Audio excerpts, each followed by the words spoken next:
Result প্রকাশিত হওয়ার পর সবার আগে রেজাল্ট দেখার একটা বেস্ট পদ্ধতি হচ্ছে মোবাইলের এসএমএসের মাধ্যমে দেখা। তো তুমি দেখবা যখন রেজাল্ট প্রকাশিত হয় তখন সবাই কিন্তু একযোগে আসলে ওয়েবসাইটে যায় তাদের রেজাল্ট দেখার জন্য, যার কারণে আসলে ওই সময়টাতে ওই ওয়েবসাইটটা জ্যাম হয়ে যায়।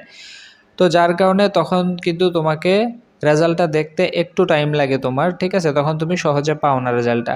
কিন্তু তুমি যদি এসএমএসের মাধ্যমে দেখো তাহলে তুমি হচ্ছে এখান থেকে একটা এসএমএস সেন্ড করার পর 30 সেকেন্ডের মধ্যেই তুমি ফিরতি এসএমএসে তোমার রেজাল্টটা পেয়ে যাবা। তো কিভাবে মোবাইলের এসএমএসের মাধ্যমে রেজাল্ট দেখতে হয় তো চলো সেটা দেখাই দিই।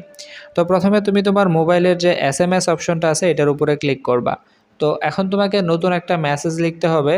তো নতুন মেসেজ লেখার জন্য দেখো নিচে ডান পাশে একটা নিউ মেসেজের মতো একটা অপশন আছে, এটার উপরে তুমি ক্লিক করবা। তো এখন তোমাকে ফার্স্টে রেসিপিয়েন্টটা লিখতে হবে। রেসিপিয়েন্ট হিসেবে তুমি লিখবা 16322 লিখবা, ঠিক আছে।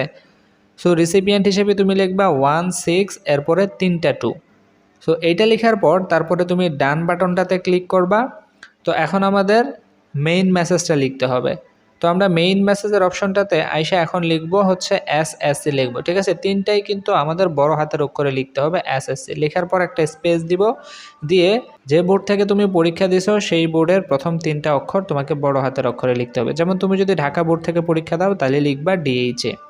যদি তুমি সিলেট বোর্ড থেকে পরীক্ষা দাও তাহলে লিখবা হচ্ছে SYL। বা তুমি যদি কুমিল্লা বোর্ড থেকে পরীক্ষা দাও তাহলে লিখবা COM।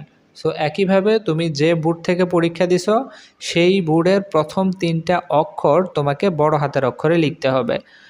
তো আমি যেহেতু ঢাকা বোর্ড থেকে পরীক্ষা দিছি তাই আমি লিখতেছি DHA, ঠিক আছে। সো এইটা লেখার পর হচ্ছে তুমি আরেকটা স্পেস দিবা, স্পেস দিয়ে তুমি তোমার রোল নাম্বারটা লিখে দিবা। রোল নাম্বার লেখা হয়ে গেলে তুমি আরেকটা স্পেস দিয়ে তুমি লিখে দিবা 2025, ঠিক আছে।